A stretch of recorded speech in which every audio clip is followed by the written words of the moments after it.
Good evening friends. शुरू करते हैं।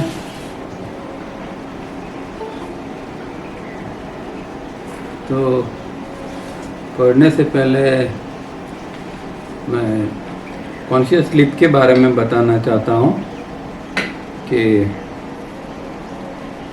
कॉन्शियस स्लीप बहुत इम्पोर्टेंट चीज़ है और हमें रेगुलर करनी चाहिए। और हम में से कई लोग करते भी होंगे और कहीं नहीं करते होंगे, तो उनको खास करनी चाहिए और बहुत आवश्यक प्रैक्टिस है, रोज़ाना करनी चाहिए। और ख़ास करके आप रिफाइनिंग वगैरह करते हैं उसके बाद में इसे करना चाहिए, क्योंकि थोड़ा बॉडी अगर थका हुआ है तो आराम से जल्दी से कॉन्शियस स्लीप पकड़ लेता है। तो उसका कारण क्या है, कॉन्शियस स्लीप क्यों हमें खास करनी चाहिए? तो जब कॉन्शियस स्लीप आप जो लोग करते हैं वो जानते हैं कि इसमें हमें पूरा बॉडी को रिलैक्स करना है, सोते सोते नीचे से ऊपर तक। तो जैसे आप बॉडी को रिलैक्स करते हैं और जैसे टोटली बॉडी रिलैक्स हो जाता है, तो बहुत सारी जो अंदर हमारे मसल्स के अंदर जो गांठ ग्रंथियाँ पड़ी हुई होती है वो पिघलनी, डिज़ोल्व होनी चालू हो जाती है। हमारा मसल बहुत सेंसिटिव होता है और सब प्रकार की नेगेटिविटी को पकड़ के रखता है। तो हमारे मसल्स के अंदर बहुत सारी नेगेटिविटी पड़ी हुई होती है और इसको पिघालने का, निकालने का, और इससे एक ग्रंथि बन जाती है। फिर तो उसको निकालने का एक ही मार्ग है कि आप कितना बॉडी को ज़्यादा से ज़्यादा रिलैक्स कर सकते हैं। और उसकी मसल्स के अंदर नेगेटिव चीज़ों की पैटर्न बन जाती है उसके साथ में, उसको भी हमें डिज़ोल्व करना है, पिघलाना है। तो उसके लिए ये करना बहुत ज़रूरी है। और रोज़ हम करते हैं, अगर बहुत टोटली रिलैक्स करते हैं तो थोड़ा थोड़ा काम होता जाएगा। दूसरा, जिसको हम टेंशन कहते हैं, टेंशन भी हमारे मसल्स ही पकड़ लेते हैं। तो अगर टेंशन को आपको रिलीज़ करना है तो उसके लिए भी कॉन्शियस स्लीप बहुत अच्छी चीज़ है। अगर आप टेंशन में है तो एकदम लेट जाओ, रिलैक्स हो जाओ पूरा नीचे से बॉडी ऊपर तक। और जिस तरह कमेंट्री में दिया है, कमेंट्री उसकी बनाई हुई है, हिंदी, इंग्लिश, गुजराती तीनों में है, तो उसके साथ में आप इसको खास करते जाओ तो बॉडी एकदम रिलैक्स हो जाएगा। और कॉन्शियस स्लीप करते करते एक स्टेज आएगा, उस स्टेज को कहते हैं स्लीप पैरालिसिस। स्लीप पैरालिसिस का स्टेज आना बहुत ज़रूरी है, पर उसके लिए ज़रूरी है कि आप बॉडी को हिलाए डुलाए नहीं। एक बार बॉडी की पोजीशन ली, फिर रिलैक्स होते जाओ और बॉडी को हिलाओ डुलाओ मत, उसको धीरे धीरे करके रिलैक्स करते जाओ। तो इस तरह हम धीरे धीरे करके एक स्टेज पर पहुंचेंगे जो स्लीप पैरालिसिस है। मतलब इसमें फिर आप बॉडी को हिलाना चाहोगे तो भी नहीं हिल पाएगा, इतना बॉडी हैवी हो जाएगा कि हाथ को उठाना है तो अभी आप एकदम जल्दी से उठा नहीं पाओगे। तो वहाँ तक ले जाना है, वो कॉन्शियस, इसको स्लीप पैरालिसिस कहते हैं। और वो स्टेज बहुत ज़रूरी है, बहुत अच्छा है, क्योंकि उसके बाद में ये स्टेज पर पहुँचोगे, फिर उसके बाद में एक चीज़ चालू होगी, उसको धारा प्रवाह कहते हैं। तो धारा प्रवाह मतलब बॉडी के अंदर एक प्रकार का प्रवाह नीचे से ऊपर, ऊपर से नीचे बहता हुआ आप महसूस करोगे। तो ये धारा प्रवाह बहुत काम की चीज़ है, क्योंकि उससे बहुत जल्दी रिलैक्सेशन भी होता है और जो ग्रंथियाँ हमारे मसल्स के अंदर पड़ी है, सेल्स के अंदर, जो हमारे सेल्स जो है उसके लिए और पूरा मसल्स के लिए ये चीज़ बहुत ज़रूरी है कि धारा प्रवाह से अंदर की ग्रंथियों को जल्दी हम पिघला सकते हैं। और ये एकदम जब धारा प्रवाह बहता है तो एकदम आह्लादक होता है, बॉडी को इतना मज़ा आता है, आनंद आता है, बॉडी एकदम रिलैक्स होता जाता है और मन भी साथ में शांत हो जाता है, विचार कम हो जाते हैं। तो ये स्थिति बहुत सुंदर है पर यहाँ एक खास चीज़ को ध्यान में रखना है, और वो है कि उस दौरान नींद आ जाने की संभावना रहती है और कई लोग इसी स्टेज में सो जाते हैं। तो नींद नहीं आए उसका खास ध्यान रखना है। और आपको लगता है कि नींद जैसा आ रहा है तो आपके जो दोनों पैर है वो धीरे धीरे हिलाइए। इसको पैर को हिलाने से नींद जो है वो टूट जाएगी। तो सोना नहीं है, ये बात का खास यहाँ ध्यान रखना है। फिर इसके अंदर आप आगे जाके विजुअलाइजेशन भी कर सकते हैं, कम्युनिकेशन भी कर सकते हैं। ये सारी चीज़ जो है वो आप जब पूरा रिलैक्स हो जाता है तो उसके अंदर कर सकते हैं। तो कॉन्शियस स्लीप रोज़ाना करनी चाहिए, कम से कम 20 मिनट इसके लिए निकालनी चाहिए। और 20 मिनट आप पूरा रिलैक्स बन जाओ। साथ में 3 स्टेप भी चालू रहना चाहिए। 3 स्टेप के साथ में बॉडी को रिलैक्स करते जाना है। तो इस तरह आप इसको कर सकते हैं। और ये जो हमारी नेगेटिविटी है, ग्रंथि है, उसको साफ करने का एक सबसे श्रेष्ठ मार्ग है। अब भगवान ने हमें कई प्रकार की चीज़ें दी है, वो जैसे एक वंडर जैसी है, अजयबी जैसी हमारे शरीर के अंदर है। तो बाहर तो हम जानते हैं 7 प्रकार की अजयबी क्या है, सब जानते हैं। जैसे कि इजिप्ट का पिरामिड है, ताजमहल है, एरिज़ोना का ग्रेट कैनन है, पनामा नहर है, और चाइना की वॉल है। इस तरह की बाहर की तो हम जानते हैं, पर हमारे अंदर भी बहुत प्रकार की ये वंडर से अजयबी है। और 7 प्रकार की अजयबी तो हम कह सकते हैं। तो एक स्कूल में एक टीचर ने बच्चों को पूछा है कि भाई 7 प्रकार की अजयबी क्या है। तो जो बाहर जो प्रचलित है, तो जो बच्चे जानते थे उन्होंने पेपर में लिख दिया ये करके। और एक बच्ची सी लड़की थी, वो सोचती रही और उसके बाद में उसने लिखा। तो टीचर ने कहा कि तुमने क्या लिखा। तो वो कहती है कि मैंने हमारे अंदर की 7 प्रकार की अजयबी को देखा है। उसमें पहला है हमारे जो अलग अलग शक्तियाँ, जैसे कि स्पर्श की शक्ति, टच कर सकते हैं हम। फिर टेस्ट की शक्ति, मतलब स्वाद ले सकते हैं। फिर साइट की दृष्टि की, श्रवण कर सकते हैं, गंध स्मेल ले सकते हैं। फिर फीलिंग हमें हमारे अंदर आती है, भाव की। और हम हंस सकते हैं। दुनिया में दूसरे कोई प्राणी हंस नहीं सकता, सिर्फ इंसान ही हंस सकता है। हालांकि आजकल लोग हंसना भी भूल गए हैं, पर इंसान को भगवान ने ये शक्ति दी है, लाफिंग की।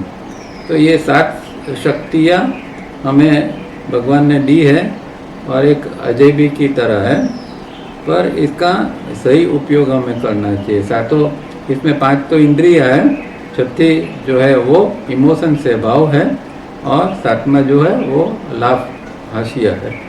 तो इसको हमें खास उसका श्रेष्ठ उपयोग करना चाहिए। अब लास्ट टाइम हमने योग सूत्र के अंदर क्लेशों के बारे में देखा था, और 5 क्लेश हम जानते हैं, अविद्या, अस्मिता, राग, द्वेष और अभिनिवेश। अब उसके अंदर जो बाकी जो है, हमने अविद्या और अस्मिता के बारे में तो देखा था। अब राग, द्वेष और अभिनिवेश के बारे में देखते हैं। तो योग सूत्र के अंदर पेज नंबर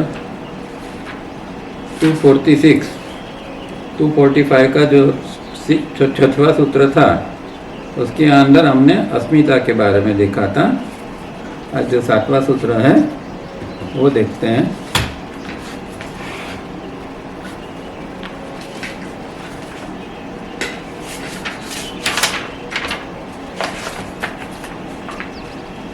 तो उसमें राग की डेफिनेशन क्या है, राग किसको कहते हैं, राग द्वेष।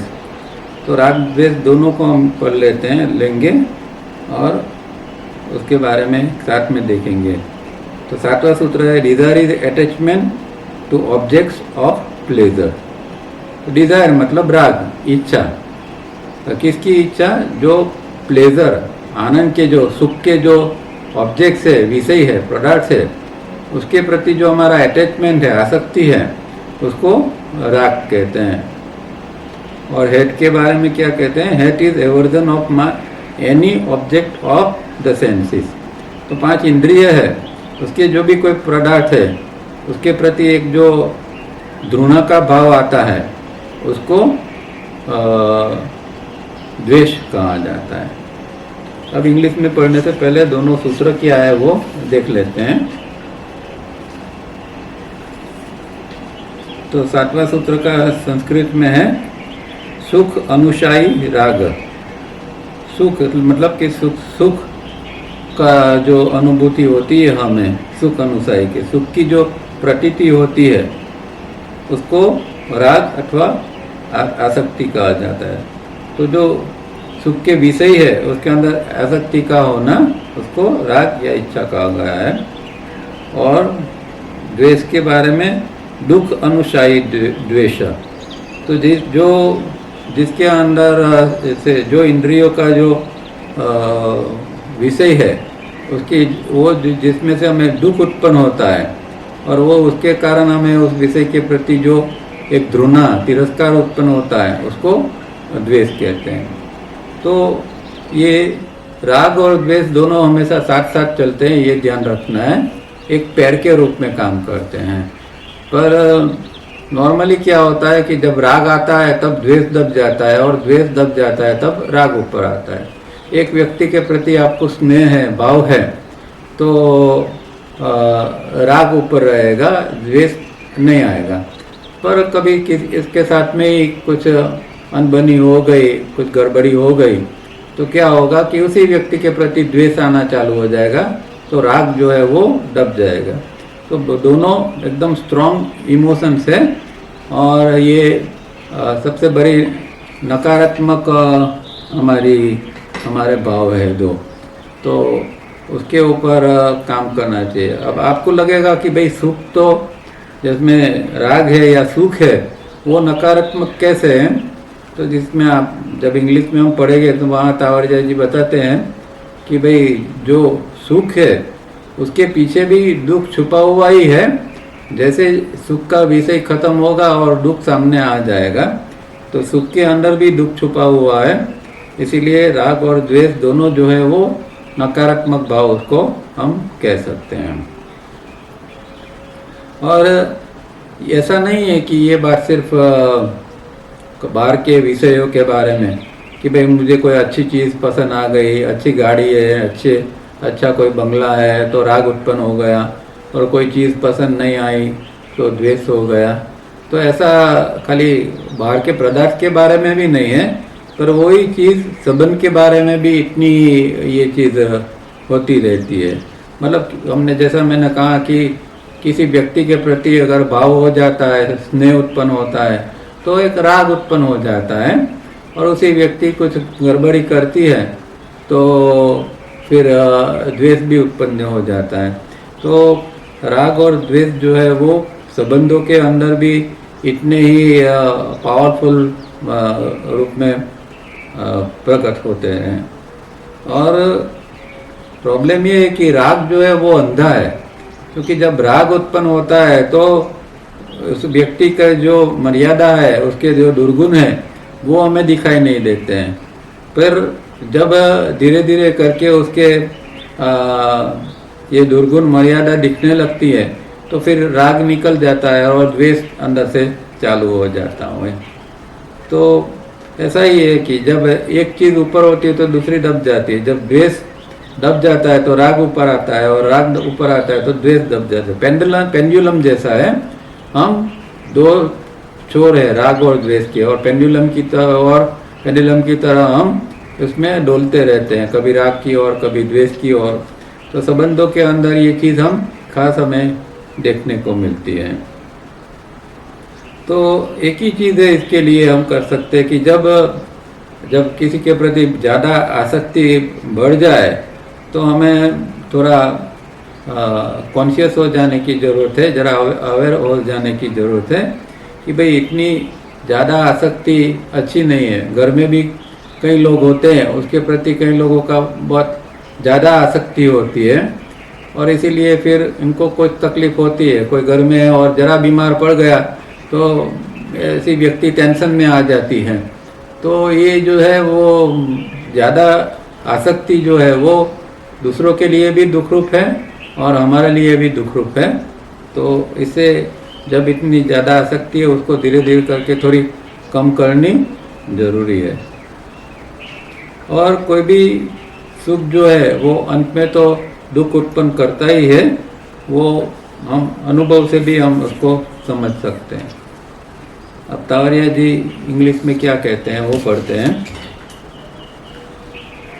In normal life desire is human and natural, but it should be tempered with discretion and knowledge.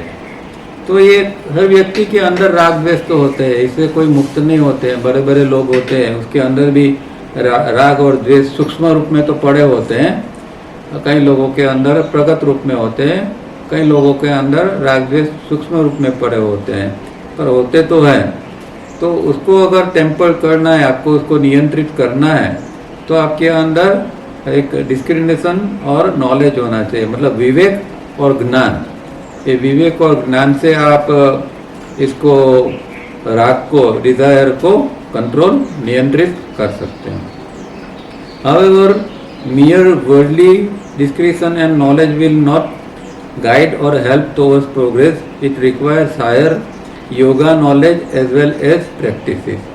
तो बाहर का ज्ञान कितना भी इकट्ठा कर ले कि भाई आसक्ति बुरी चीज़ है, गीता के अंदर तो कितना बताया हुआ है आसक्ति के ऊपर, कितने सारे श्लोक है। तो गीता पढ़ लेने से आसक्ति से हम मुक्त नहीं हो जाएंगे, क्योंकि आसक्ति बहुत स्ट्रॉन्ग चीज़ है, उसके मूल बहुत गहरे होते हैं। तो उसके लिए हायर योगा करना पड़ता है, मतलब योग के अंदर धीरे धीरे करके आगे जाना पड़ता है, और उसकी जो सही प्रैक्टिस करेंगे तो फिर हम धीरे धीरे करके इससे मुक्त हो सकते हैं। Attachment arises from repeated experience that gives pleasure, whether it be food and drink or a soft bed to sleep on or other pleasures of money, wine and woman. This state of attachment means that one has not yet experienced the dire consequences of such attachment that ultimately give pain. तो attachment जो है वो कैसे attachment हमारे अंदर आता है, तो हमारा अनुभव होता है कि कोई चीज़ पसंद आ गई और इसको फिर बार बार हम रिपीट करते जाते हैं, तो फिर वो राग जो है वो गहरा होता जाता है।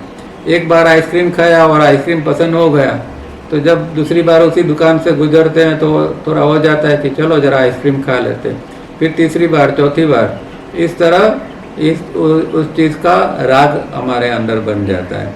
इसीलिए यहाँ कहा है कि वो फूड भी हो सकता है, किसी प्रकार का ड्रिंक हो सकता है, फिर सोने के लिए अगर अच्छा बेड है, पथारी है, तो उसके प्रति भी हमारा एक राग हो जाता है। पैसों के प्रति तो ऑलमोस्ट सब लोगों का एक राग या एक आसक्ति होती ही है, और कई लोगों के अंदर वाइन और वुमन की भी एक आसक्ति होती है। तो ये सारी चीज़ें जो है वो प्लेजर के साधन हैं और व्यक्ति को खींचते रहते हैं, और जितना एक बार, दो बार, तीन बार जितना अनुभव करते जाते इतना जो व्यक्ति अंदर डूबती जाती है।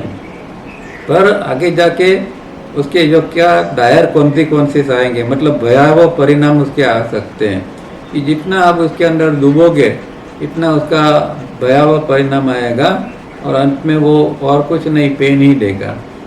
जैसे फॉर एग्जांपल किसी को पीने की आदत है, तो वो पहले थोड़ा सा लेगा और पीने की शुरुआत करेगा, फिर थोड़ी हैबिट बनेगी तो थोड़ा ज़्यादा लेगा, फिर और उससे भी और ज़्यादा लेगा, फिर इससे और ज़्यादा लेगा।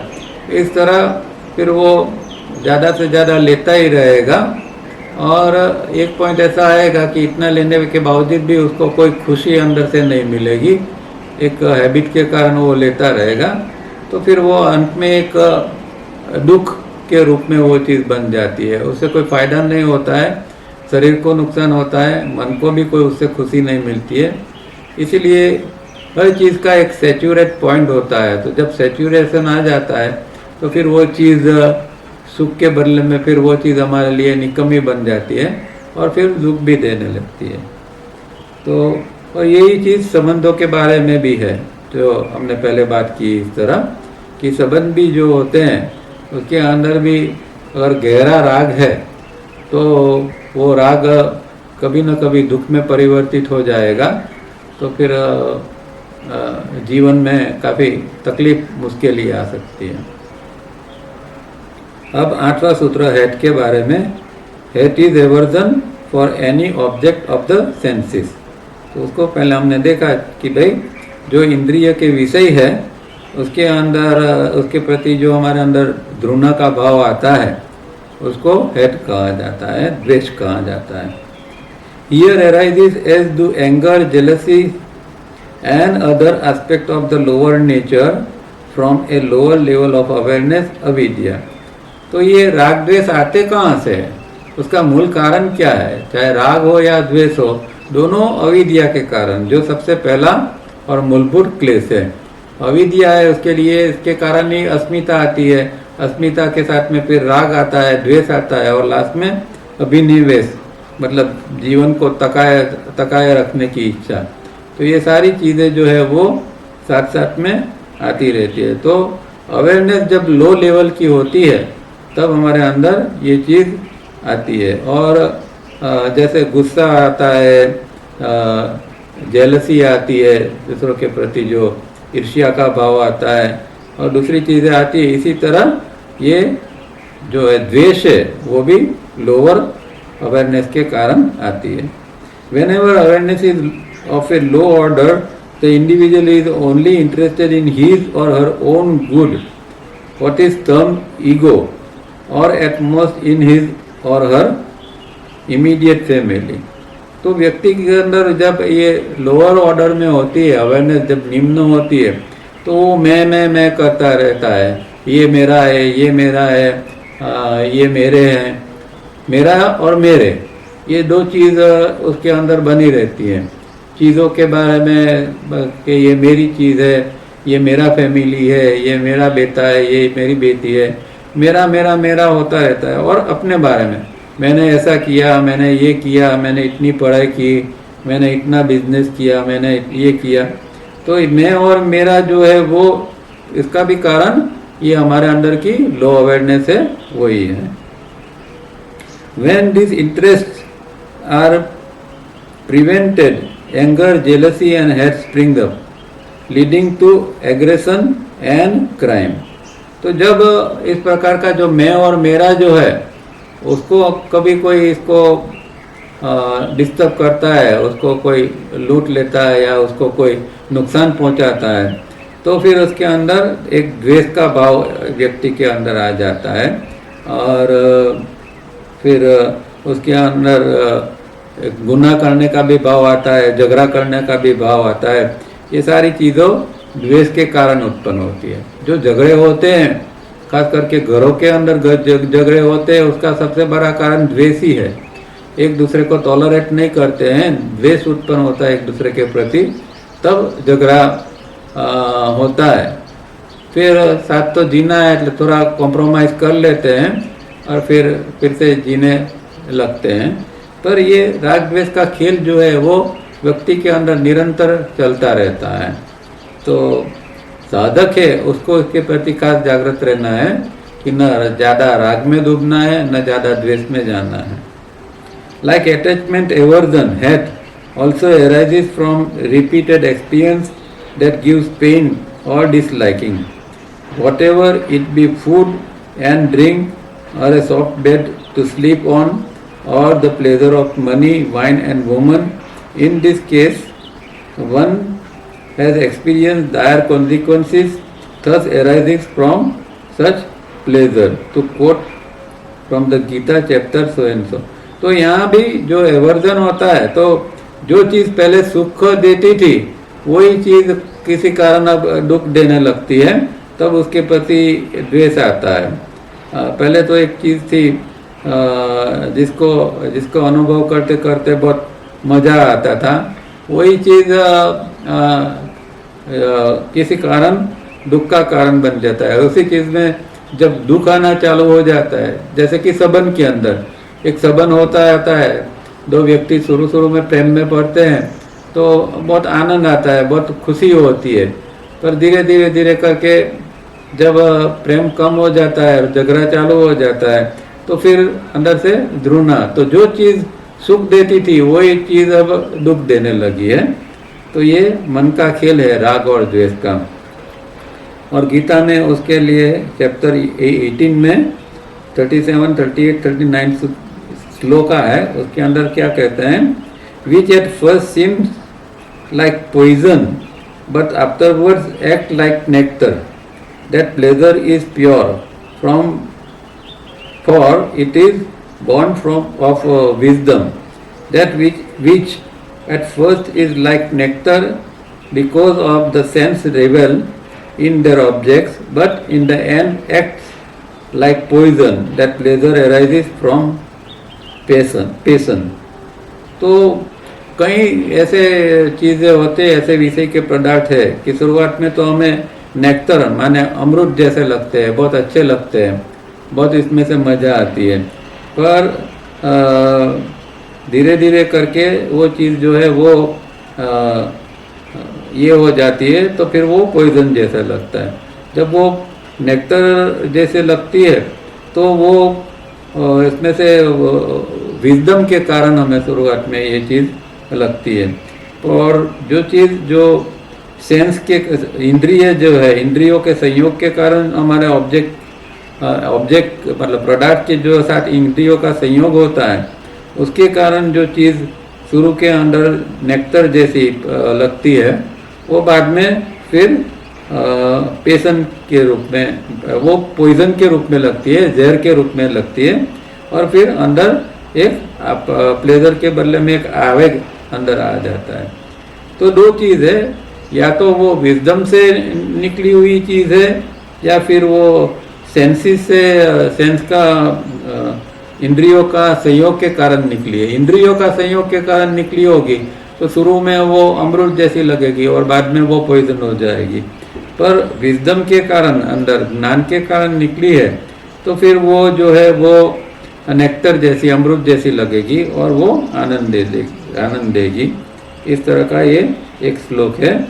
दूसरा श्लोक में कहते हैं, while the pleasure which from first to last merely drugs the senses, which springs from indolence, lethargy and folly, that pleasure follows from ignorance। तो हमें जब जब क्रोध आता है तो उसके पीछे क्या होता है, अगर आपने ऑब्जर्व किया होगा तो आपको पता चलेगा कि क्रोध तब आता है कि पहले तो इस चीज़ के प्रति द्वेष आएगा।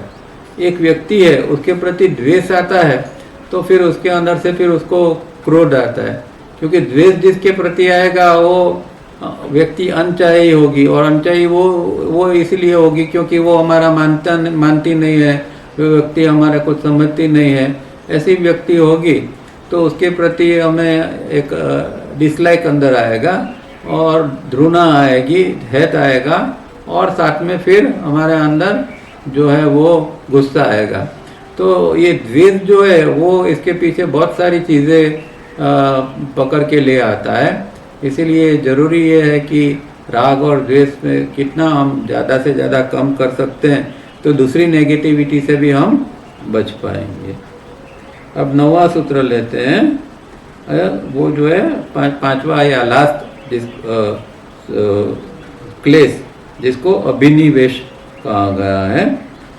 तो उसमें उसको क्या कहते हैं इंग्लिश में तावरिया जी, कि intense desire for sentient existence is attachment, this is inherent in every form, is self perpetuating and known even to the very wise.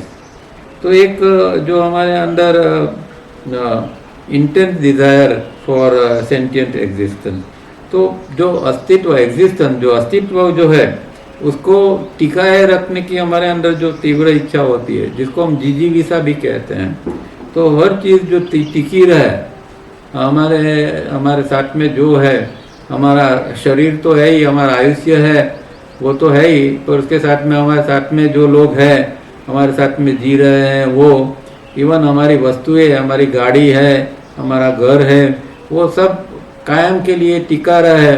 इस प्रकार की एक अंदर जो इंटेंस इच्छा होती है उस और इसके प्रति जो एक आसक्ति होती है उसको अभिनिवेश कहते हैं।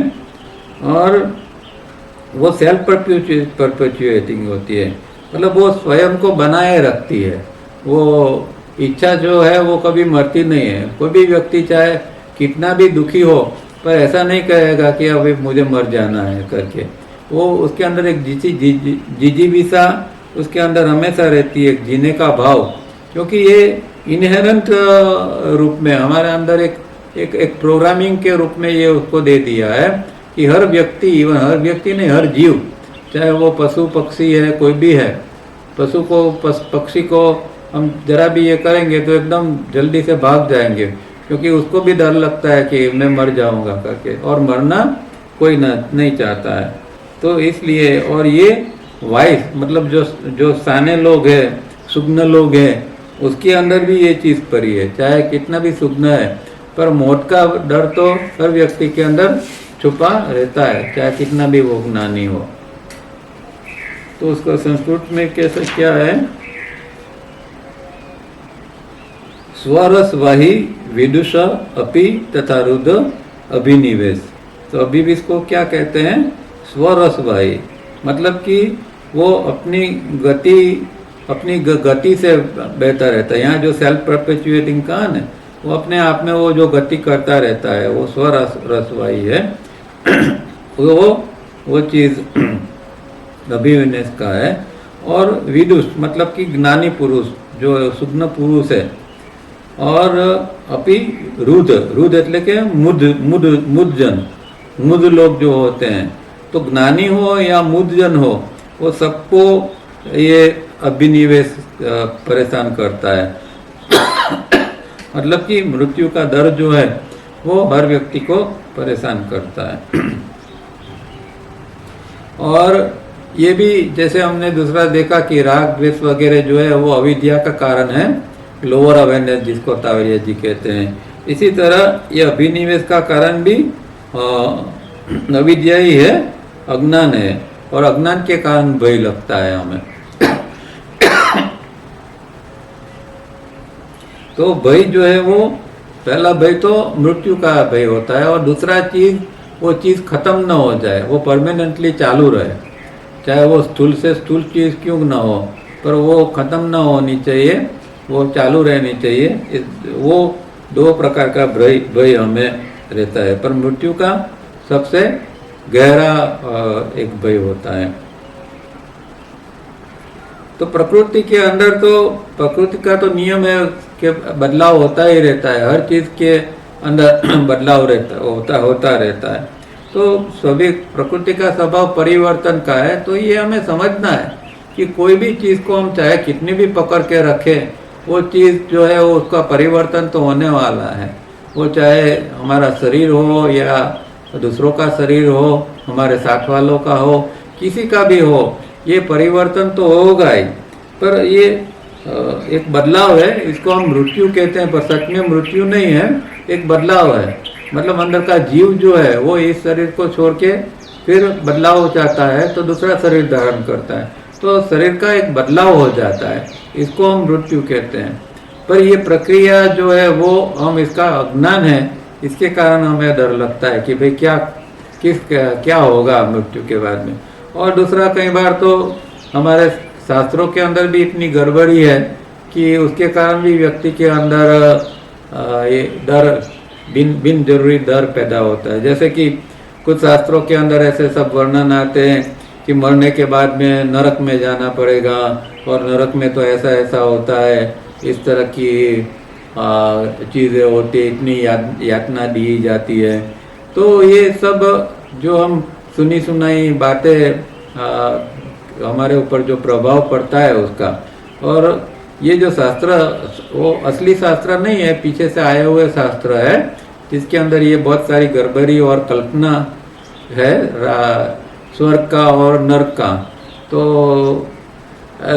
स्वर्ग का लालच के रूप में स्वर्ग का बताया जाता है, भाई अच्छे कर्म करोगे तो स्वर्ग में जाओगे, गलत कर्म करोगे तो नरक में जाओगे। तो इस तरह व्यक्ति को डराया जाता है ताकि वो थोड़ा नियंत्रण में रहे, काबू में रहे। पर उसका विपरीत परिणाम ये आता है कि उसकी साइकोलॉजी के अंदर ये चीज़ बैठ जाती है। तो गड़बड़ी ये होती है कि ये व्यक्ति को फिर मृत्यु का भय बहुत परेशान करता है, क्योंकि ऐसा सुनी सुनाई बातों से ये चीज़ बन जाती है। तो ये खास इसमें से उठ जाना चाहिए, क्योंकि पर्पज ऑफ बर्थ डेथ में तो तावरी ने बार बार ये स्वर्ग नरक को वगैरह की कल्पना के बारे में बहुत कुछ गहराई से लिखा है। तो एक बात समझ लेना है कि ये सारी की सारी कल्पना है। आप कहीं भी जाओ, कुछ भी करो, ये स्वर्ग नरक जो है वो कल्पना के सिवाय कुछ नहीं है। और जो कुछ स्वर्ग नरक है वो हमारे अंदर ही है। हमारी अंदर की गंदगी जो है, हमारी नेगेटिविटी है, वो तो नरक है। और हमारा अच्छा स्वभाव सत्व गुण जो है वो स्वर्ग है। तो बाहर तो कुछ भी नहीं है। स्वर्ग नरक जो है वो अंदर है, और सुधारना है वो भी अंदर सुधारना है। जो जिसको नरक कहते हैं तो वो हमारी नेगेटिविटी है, उसको सुधारो तो अंदर का नरक अपने आप में साफ हो जाएगा। तो इस तरह इसके ऊपर बुद्धिपूर्वक काम करना है। और जिस तरह राग द्वेष में देखा कि प्रैक्टिस करने पर राग द्वेष जाते हैं, इसी तरह ये भय का डर है, उसके लिए भी योग की प्रैक्टिस ही ऐसी चीज़ है कि जिसके द्वारा हम इस प्रकार के भय को निकाल सकते हैं। और जितना जागृति का स्तर बढ़ता जाएगा, इतना अपने आप में भय कम होता जाएगा। भय लगता है चाहे मृत्यु का है वो किसी का भी, इसका मतलब ये है कि हमारे अंदर अवेयरनेस की लेवल जो है वो बहुत कम है। वो जितनी बढ़ेगी तो अपने आप में ये सारा भय, नकारात्मकता वगैरह कम होते जाएंगे। तो इसके बारे में टावरिया जी क्या कहते हैं कि intense desire for sentient existence too is human and natural. Till today we have not found in the vast universe or another world, not that there are not any with life and awareness. Hence, intense desire to live and enjoy on this planet is held in greater preference to even a supposed heaven elsewhere. तो दूसरी जिस तरह के हमारे चीज़ natural और human type की है, इसी तरह ये जो है वो अभिनिवेश, सेंटिएंट एग्जिस्टेंस माने अभिनिवेश जो है, टिके रहने की जो भावना है, वो भी एक ह्यूमन और नेचुरल है। और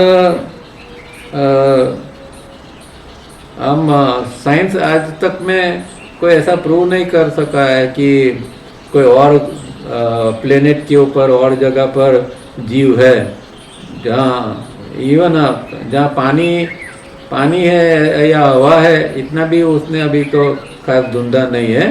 तो साइंस मानता है कि अगर कहीं पर पानी होगा और हवा होगी तो ही जीवन अस्तित्व में होगा।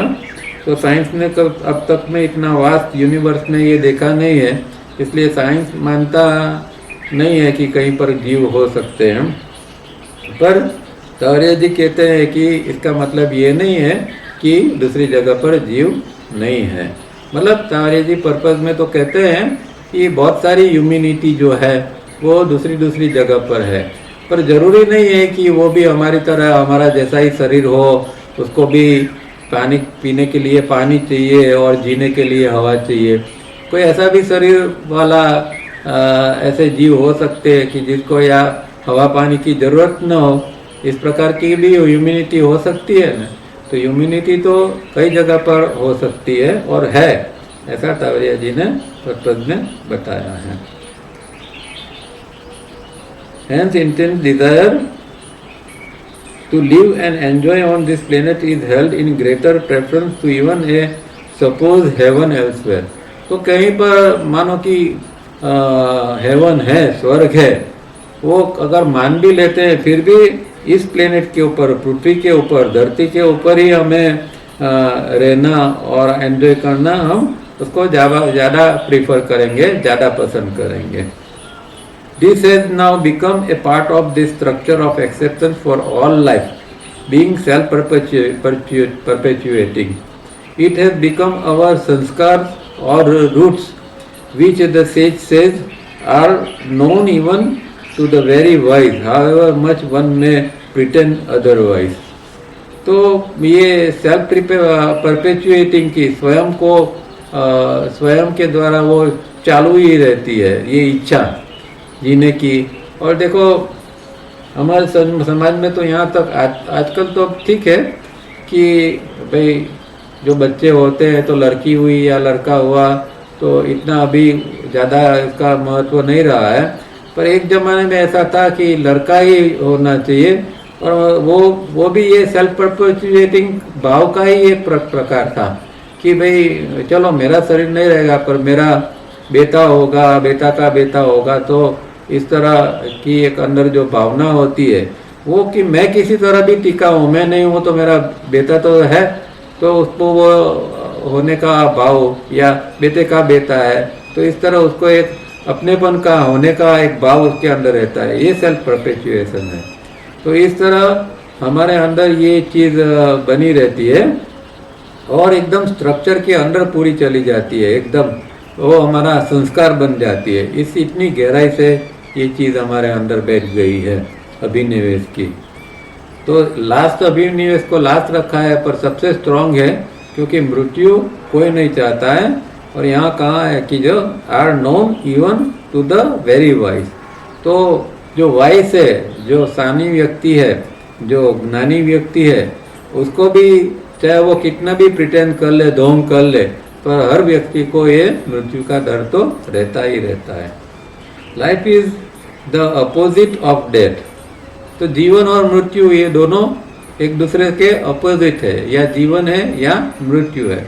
Death is feared because of uncertainty, we know not where we would go or what would happen to us. तो यही चीज़ है, मृत्यु का डर क्यों लगता है? क्योंकि हमें पता नहीं है कि मृत्यु के बाद हमारा क्या होगा। सुनी सुनाई बात तो बहुत सुनी है कि ऐसा भी हो सकता है, ऐसा भी हो सकता है, पर हमें एक्चुअल कोई अनुभव नहीं है कि हर हमने तो हजारों बार शरीर तो धारण किया और हजारों बार हम मर भी चुके हैं, हजारों बार हमारा शरीर मर चुका है, पर वो जो एक्सपीरियंस है वो कहीं अंदर पड़ा हुआ है, वो अंदर रिकॉर्डेड है, पर वो बाहर नहीं आता है। इसलिए आज हमें पता नहीं है कि भाई मरने के बाद मेरा क्या होगा।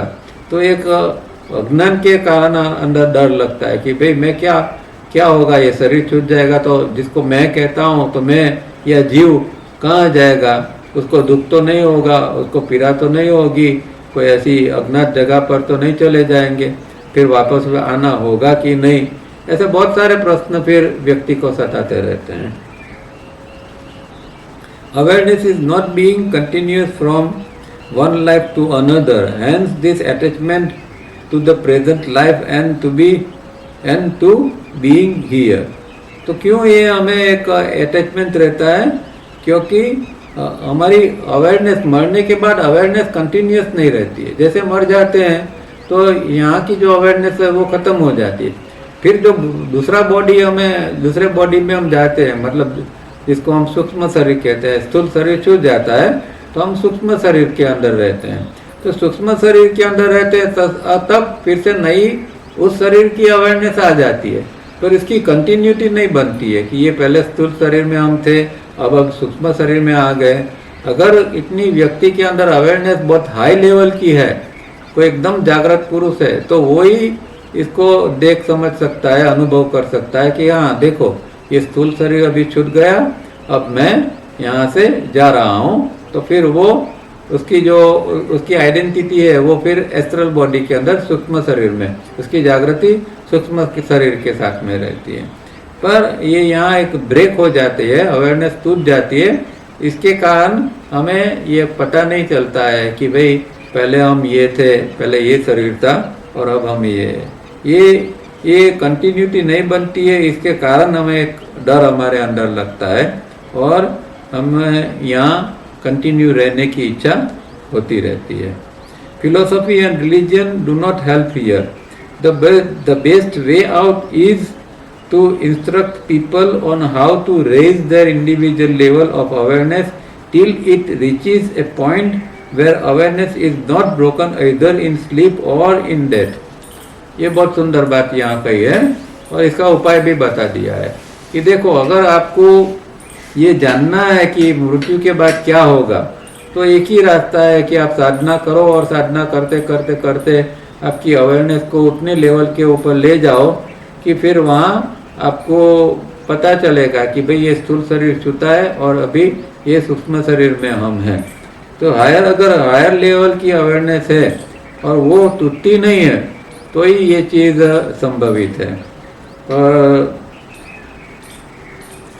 और ये चीज़ स्लीप के अंदर भी हमारे अंदर होती है। हम रात को सोते हैं फिर जागते हैं तो स्लीप में जो कुछ अनुभव हुआ था या ड्रीम से वो हमें कुछ पता नहीं चलता, याद नहीं रहता है कि स्लीप में हम कौन सी दुनिया में थे, और फिर हम जाग जाते हैं।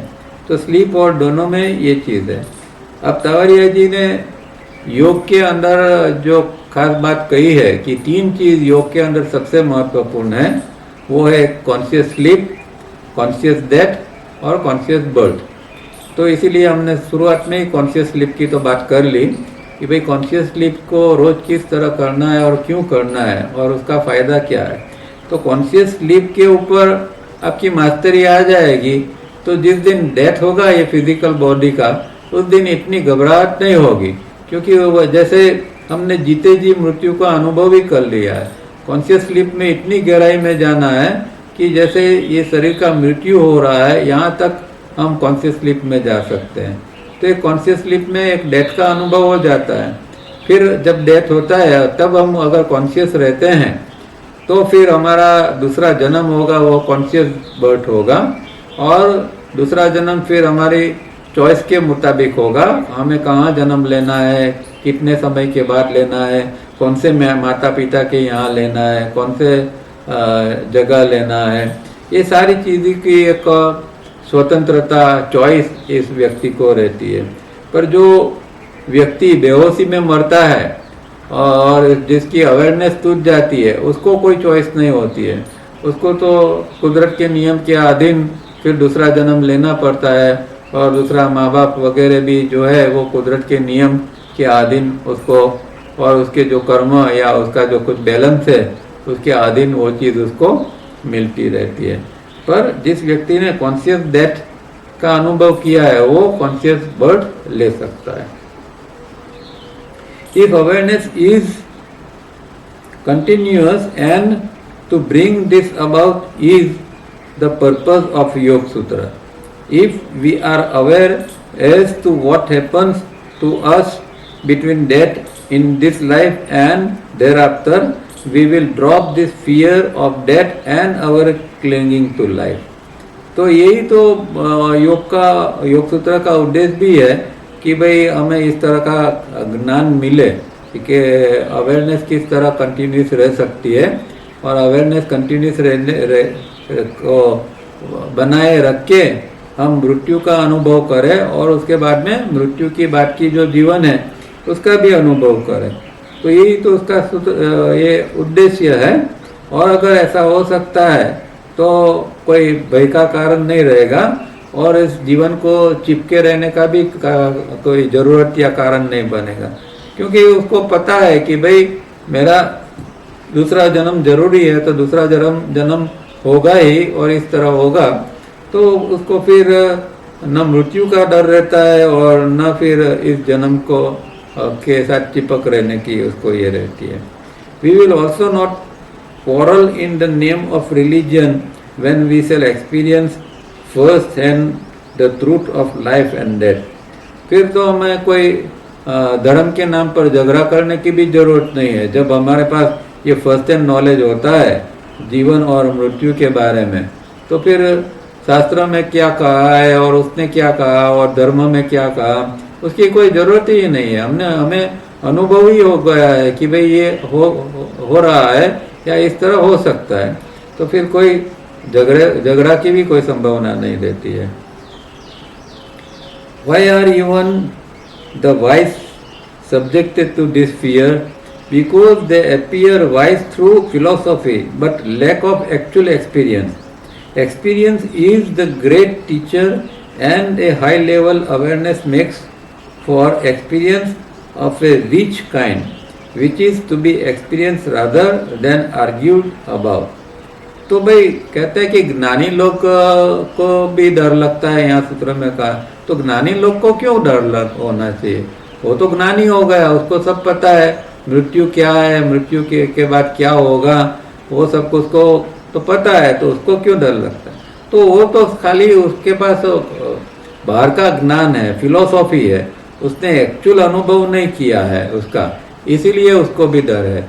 अगर वो ज्ञानी व्यक्ति सच में ज्ञानी है, मतलब सच में उसने अनुभव किया हुआ है, अनुभव किया हुआ ज्ञानी व्यक्ति है, तो उसको कोई डर नहीं लगता है। और अगर वो व्यक्ति ने अपनी अवेयरनेस का लेवल हाई कर लिया है तो उसको भी डर नहीं लगेगा। पर जिन व्यक्ति को डर लगता है, चाहे वो ज्ञानी है अज्ञानी है, सब इक्वल है, क्योंकि ये डर है वही बताता है कि अवेयरनेस का लेवल कम है। फिर सो कॉल ज्ञान जो है उसका कोई महत्व नहीं है, चाहे शास्त्र पढ़ लिए और उसको मुंह पर रट लिए हैं, चाहे किसी प्रकार की भी आर्ग्यूमेंट कर सकते हैं, कुछ भी कर सकते हैं, उससे कुछ फर्क नहीं पड़ता। इम्पोर्टेंट चीज़ ये है कि उसने ये मृत्यु का या इसका अनुभव किया है कि नहीं, हायर लेवल की अवेयरनेस का। अगर ऐसा हो सकता है तो फिर कोई चिंता की बात नहीं है। अब लास्ट सूत्र एक ले लेते हैं। The first this 5 hindrances when subtly known can be overcome by an opposite mental attitude। तो ये जो है 5 क्लेश, इसको किस तरह दूर करना है उसका यहाँ उपाय बताया हुआ है महर्षि ने कि अपोजिट मेंटल एटीट्यूड डेवलप करना है, उसको प्रतिप्रसव कहते हैं। तो प्रतिप्रसव का सूत्र क्या है? ते प्रतिप्रसव हया सूक्ष्म। ते मतलब कि जो पूर्वोक्त 5 क्लेश जो है, 5 क्लेश जो अभी साधना के द्वारा सूक्ष्म बन गए हैं, उसका प्रतिप्रसव करना है। मतलब कि उसका विपरीत मानसिक वलन, उसका एटीट्यूड डेवलप करना है, तो उससे वो निवृत्त हो जाते हैं। तो प्रतिप्रसव मतलब विपरीत मानसिक एटीट्यूड या अपोजिंग मेंटल एटीट्यूड जो कहा ना, उसको प्रतिप्रसव कहते हैं। तो जो प्रसव मतलब कि जो जिसका जन्म है, अब जो चीज़ जन्मी है, ये 5 क्लेश जन्मे हैं, उसको फिर से धीरे धीरे करके हम उसको प्रतिप्रसव करना है, 5 को, वो प्रतिप्रसव है। और सबका कारण जो है वो तो अविद्या ही है। हर समय हम एक बात कहते हैं कि अविद्या में से ही अस्मिता जन्मती है, अस्मिता में से राग द्वेष अभिनिवेश, ये सारा चीज़ें निकलती रहती है। तो इस 5 को शांत करने के लिए, निवृत्त करने के लिए ये प्रतिपक्ष भावना जरूरी है। पर उसके पहले इनको सूक्ष्म करना भी जरूरी है। अगर ये बहुत स्ट्रांग है, स्थूल है, तो 5 क्लेश इतने जल्दी खत्म नहीं होंगे, मरेंगे नहीं। उसके बाद पहले साधना करके उसको धीरे धीरे शांत करना पड़ेगा और फिर उसको प्रतिप्रसव के रूप में, मतलब इसको मृत्यु की ओर ले जाना पड़ेगा।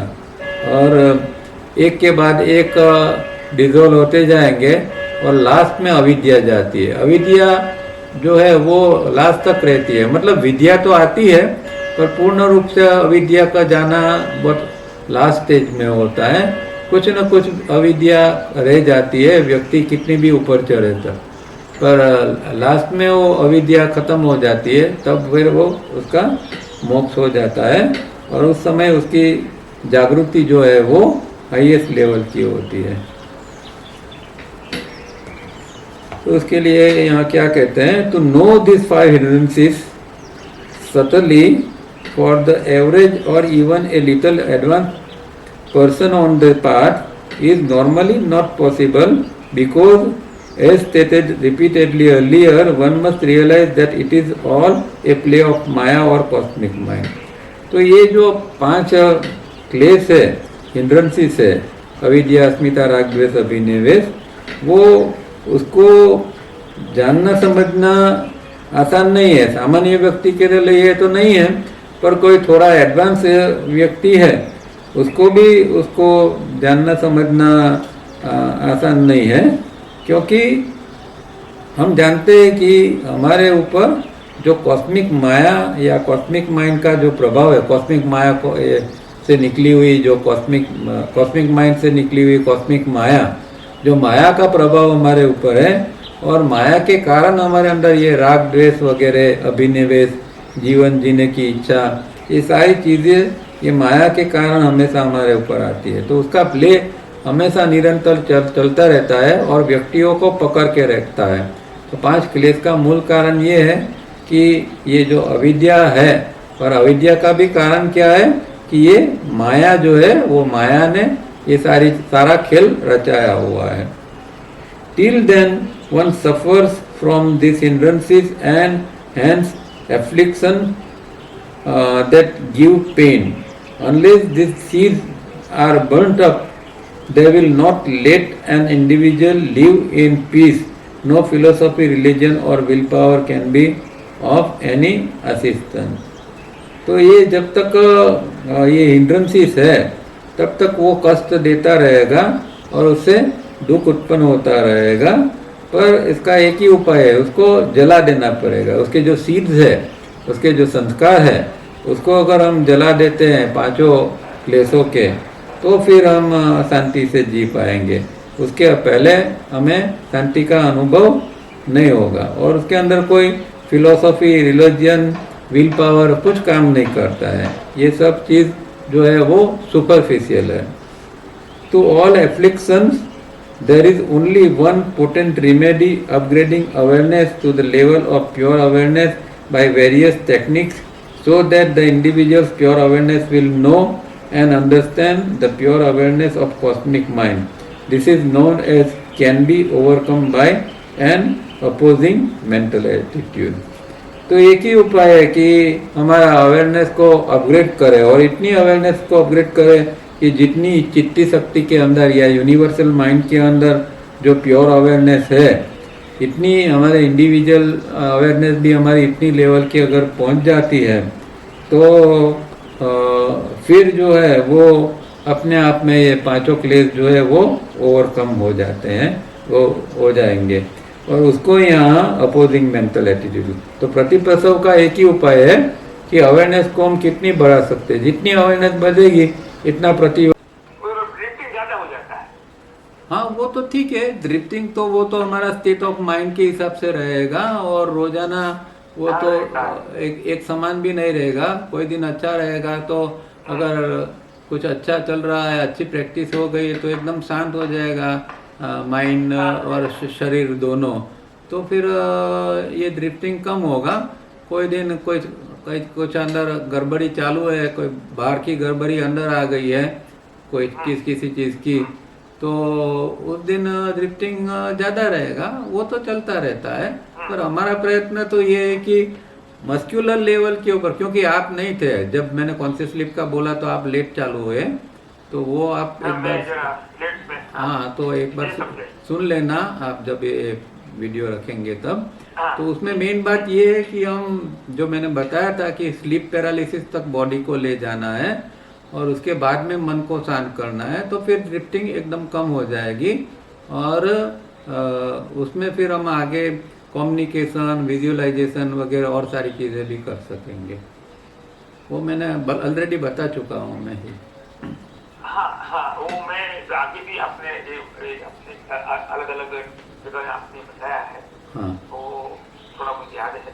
हाँ। अच्छा, दूसरी बात ये है कि सेम जब कॉन्सेप्ट का प्रैक्टिस है, दवाई जब बेड में बिस्तर में सोते हैं तब जब करते हैं, हाँ, तो ऐसा होता है दरअसल कि एक 5-10 मिनट में ही नींद आ जाती है।